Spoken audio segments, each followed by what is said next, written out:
Moscow, December 1922. A man is dying. He knows it. The doctors know it. The people around him know it, though the full reality of what is happening is managed with the careful opacity that surrounds the physical decline of powerful men in systems where the question of succession is too dangerous to acknowledge directly.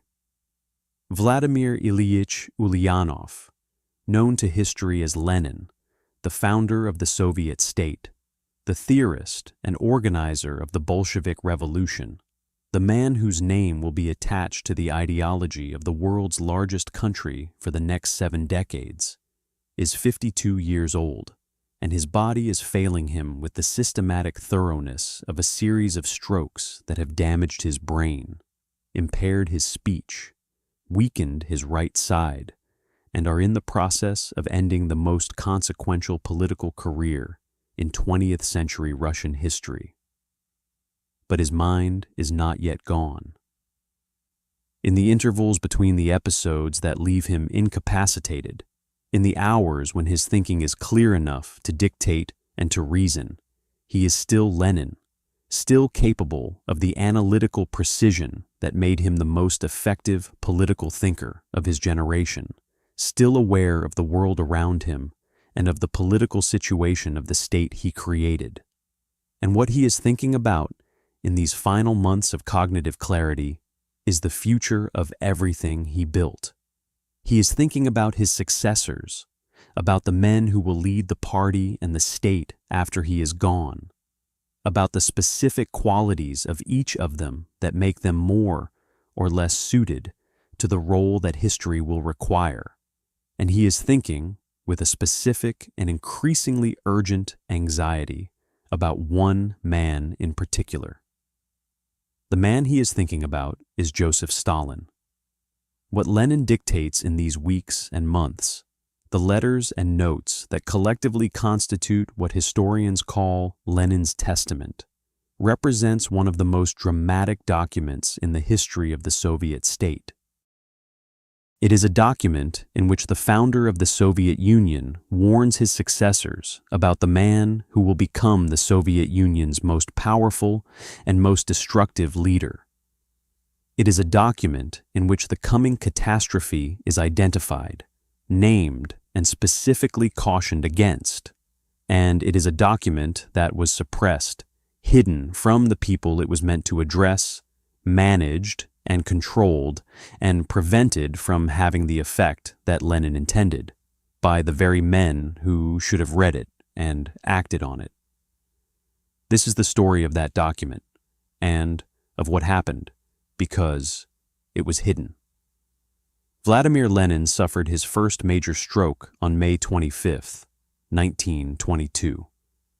He was 51 years old and had been experiencing health problems for several years, the product of the extraordinary physical and psychological demands of his political life, the years of exile, the intensity of the revolutionary period, the chronic overwork that characterized his entire professional existence. The stroke left him temporarily incapacitated and forced a period of recovery that removed him from active political work through the summer of 1922. He returned to work in the autumn, but the stroke had changed things in ways that could not be reversed. His energy was diminished. His endurance was reduced. The clarity of his thinking in good periods was still impressive, but the good periods were interspersed with episodes of difficulty that his doctors and his immediate circle managed with increasing anxiety. The question of Lenin's health was not merely a medical question. It was the central political question of the Soviet state, because the entire structure of Soviet power was built around his leadership in ways that made his incapacity a systemic crisis. A second stroke in December 1922 was more severe, leaving him more significantly impaired and forcing an almost complete withdrawal from active political work. It was in the aftermath of this second stroke, in the weeks of December 1922 and January 1923, that Lenin dictated what became the Testament, working in short sessions with his secretaries when his condition permitted, building a document that his instructions specified should be read to the party congress after his death. The circumstances of the dictation were difficult and are documented in the notes of his secretaries, primarily Lydia Fotieva and Maria Volodicheva, who recorded not just the content of what Lenin said, but the physical conditions under which he said it. He was confined to bed for much of this period. His ability to speak was affected.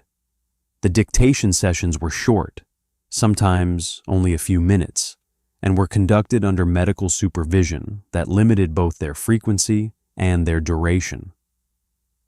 The document that emerged from these sessions addressed several subjects, but its political core was an assessment of the principal figures in the Soviet leadership and their fitness for leadership roles in the post-Lenin period.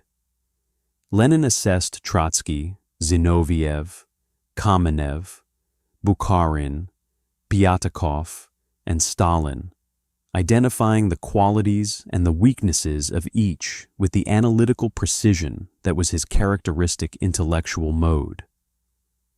His assessment of Stalin was the most significant and the most specific in its concern. Lenin wrote that Stalin, having become General Secretary of the Communist Party, had concentrated unlimited power in his hands, and he expressed doubt as to whether Stalin would always be capable of using that power with sufficient caution. This was the core of the Testament's warning about Stalin, and it was a warning from someone who understood Stalin's character with the specificity of long acquaintance. Lenin had known Stalin for years. He had worked with him, assessed him, used his organizational abilities in the building of the party apparatus. He understood what Stalin was capable of and what Stalin was. And what he saw in the December 1922 assessment was a man whose concentration of institutional power was creating a situation that was dangerous for the party and for the state. But Lenin did not stop there. In early January 1923, he added a postscript to the Testament that went further than the December assessment. The postscript addressed the relationship between Stalin and Trotsky, but its most significant element was the specific recommendation it contained about Stalin.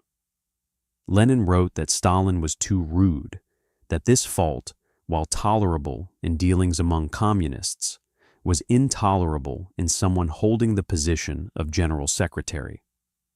He then made a specific recommendation. He proposed that the Party Congress consider removing Stalin from the position of General Secretary and replacing him with someone who would be more patient, more loyal, more polite, and more attentive to his comrades. This was not simply a critical character assessment. It was a specific political directive addressed to the party as a whole, from the founder of the party, recommending the removal of the man who had accumulated the most organizational power within that party. It was a direct, explicit recommendation that Stalin be demoted, issued by the one figure in the Soviet political system whose authority to make such a recommendation was beyond question. The Testament also contained material on the Georgian affair, a specific incident that had further damaged Lenin's view of Stalin and that reflected the qualities he was warning about.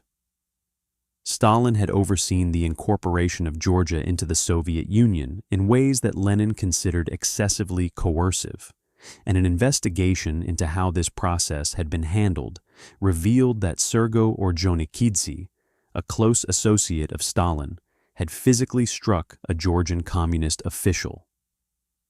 Stalin's handling of the subsequent investigation, including his protection of Ordzhonikidze and his dismissive treatment of the Georgian communists who complained, had deeply offended Lenin. Lenin dictated a letter on the Georgian affair in March 1923 that expressed his views with unusual directness and personal sharpness. He accused Stalin of Great Russian chauvinism, of behaving with the kind of crude nationalism that the revolutionary movement was supposed to have transcended, of protecting a subordinate who had committed physical violence against a party member. He expressed his intention to use the case to demonstrate at the party congress what the problem of nationalism meant and how it was being handled by the current leadership. The Georgian affair letter was addressed to several Georgian communist leaders.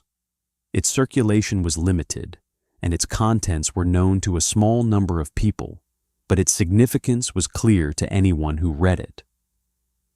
Lenin was not simply expressing concern about an administrative matter. He was preparing a political assault on Stalin's behavior and methods, intending to use the party congress as the forum for a challenge to Stalin's conduct of the party's national policy. Before that challenge could be mounted, Lenin's health deteriorated further.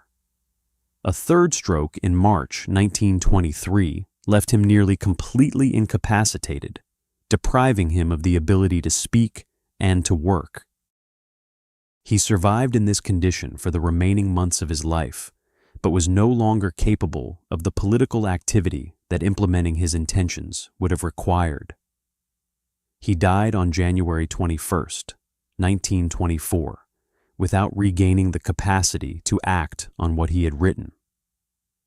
His death transferred the question of what to do with the testament to the people it had assessed, and in one case explicitly recommended removing from power. The specific instruction Lenin had given was that the document should be read to the party congress. His wife, Nadezhda Krupskaya, was the person responsible for ensuring that his wishes were followed. She brought the document to the Central Committee. What happened next is one of the most consequential acts of political management in Soviet history. The Central Committee, meeting in May 1924, was given the testament and debated what to do with it.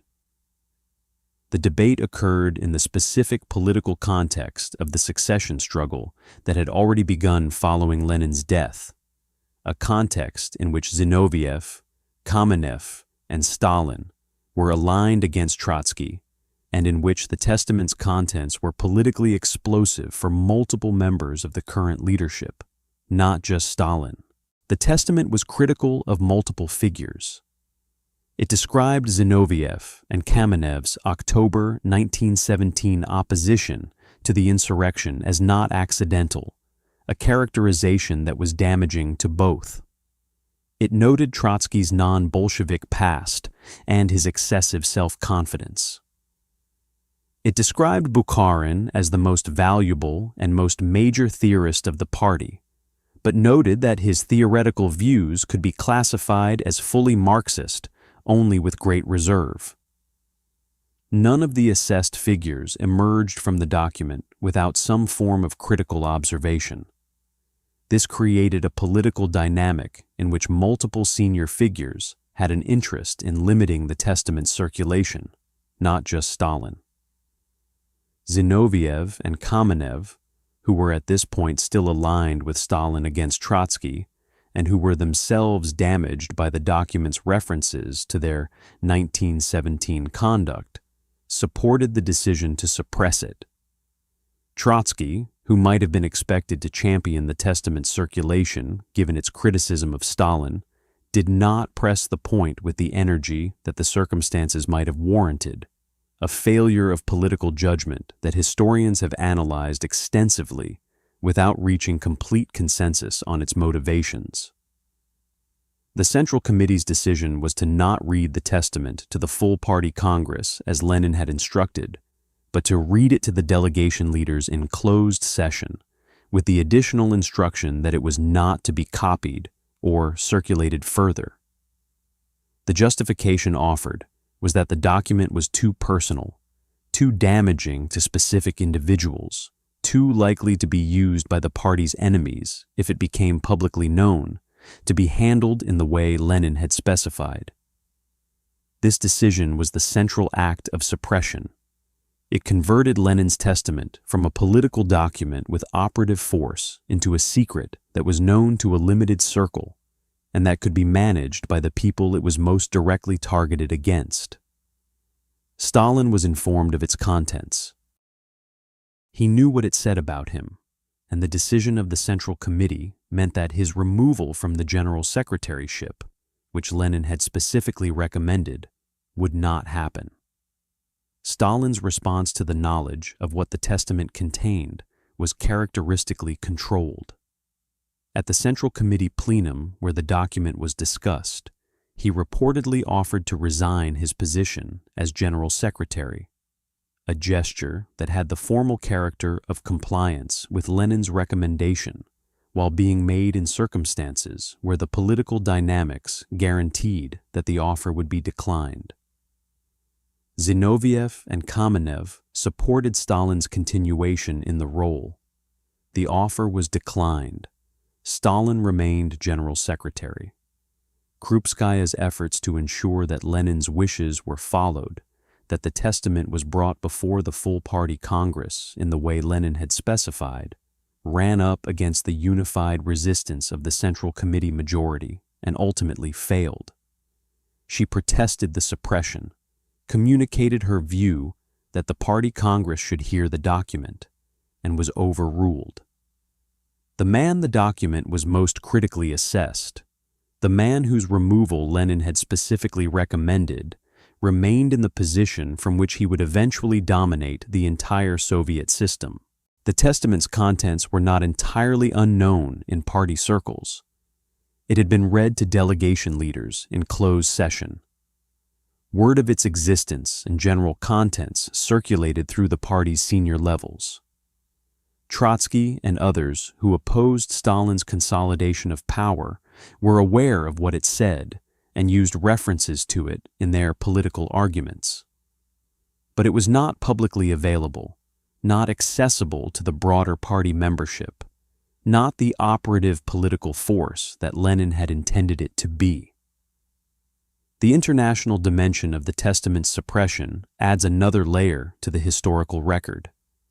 When Max Eastman, an American journalist and socialist with connections to Trotsky, published the contents of the testament in the United States in 1925, the Soviet leadership's response was to deny its authenticity and to pressure Trotsky into publicly denying that the document existed.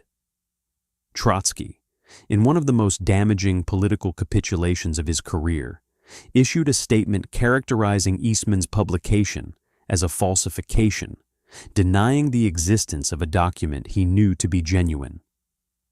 The reasons for Trotsky's capitulation in this instance reflect the specific dynamics of the political situation he was navigating.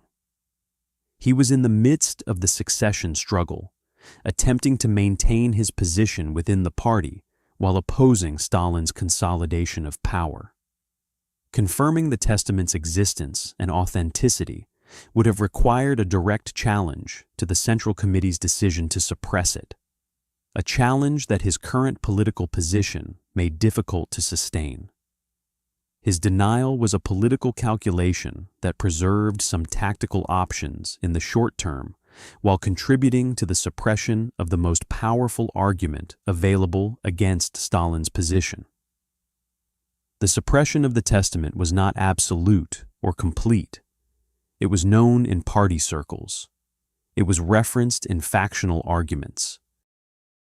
Its existence was an open secret among people close to the Soviet leadership. But it was not what Lenin had intended it to be, a public document read to the full party Congress, available to the party membership, operative as a political force shaping the succession decisions that the party made.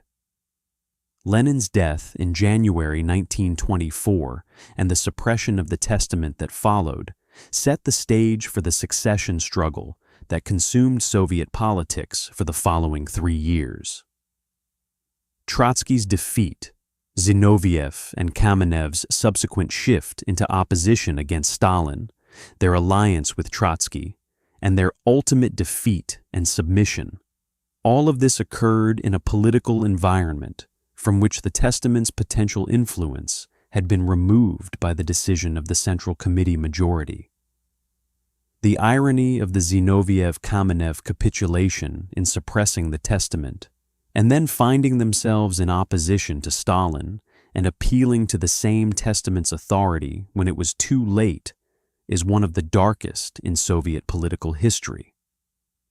The document they had helped to suppress became an argument they tried to use after they had ensured its suppression, in circumstances where their credibility as its champions was undermined by their earlier role in hiding it.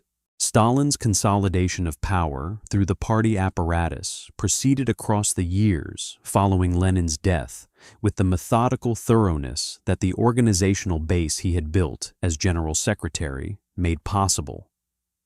The positions he had filled with loyalists, the control of information and appointments that the party apparatus gave him, the specific combination of organizational power and political skill that the testament had warned about, all of this operated without the check that Lenin's document had been designed to provide.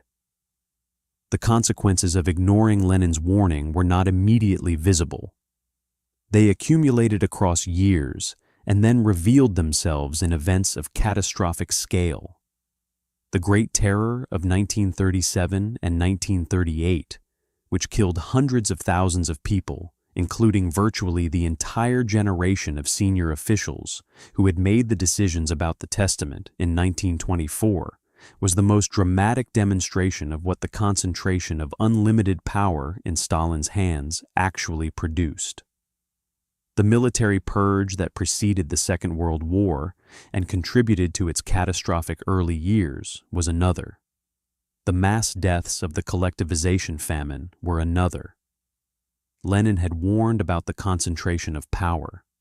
He had warned about the specific individual in whom that power was concentrating.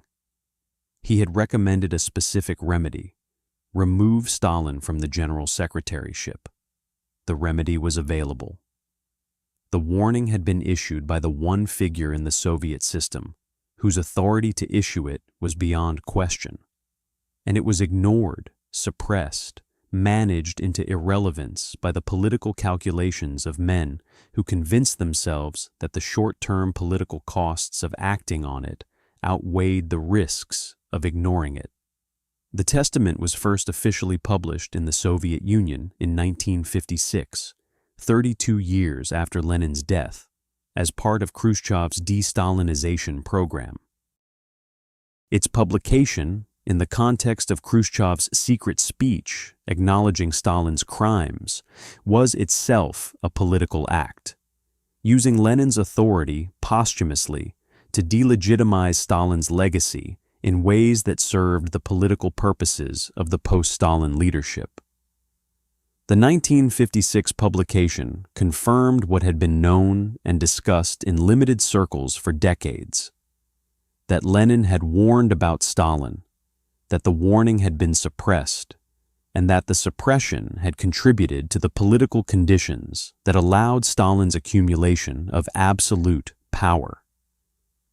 The official acknowledgement of the testament's existence and contents was an implicit admission of the historical responsibility of those who had suppressed it, though the surviving figures who had made that decision, primarily Stalin himself, who died in 1953, were no longer available to be held accountable. The historical questions that the testament raises are significant and continue to be debated. Whether Lenin's recommendation, if implemented, would have prevented Stalin's rise to power is not certain. The organizational base that Stalin had built was not entirely dependent on the general secretaryship. His removal from that position might have slowed, but not necessarily stopped, his accumulation of power. Trotsky's succession, the alternative that the testament most plausibly implied, would have produced a Soviet Union with different characteristics, but would not necessarily have been more humane or less authoritarian. What is certain is that the testament represented a specific moment when a specific intervention was possible and was not made, when the concentrated power that Lenin warned about could have been limited by the collective action of the party leadership, and was not because the political calculations of the individuals involved prioritized their own positions and their factional interests over the warning that Lenin had gone to the effort of his last functional months to articulate and record. Lenin died knowing that he had not been able to implement the changes he believed were necessary. He had seen in Stalin the concentration of power that he feared.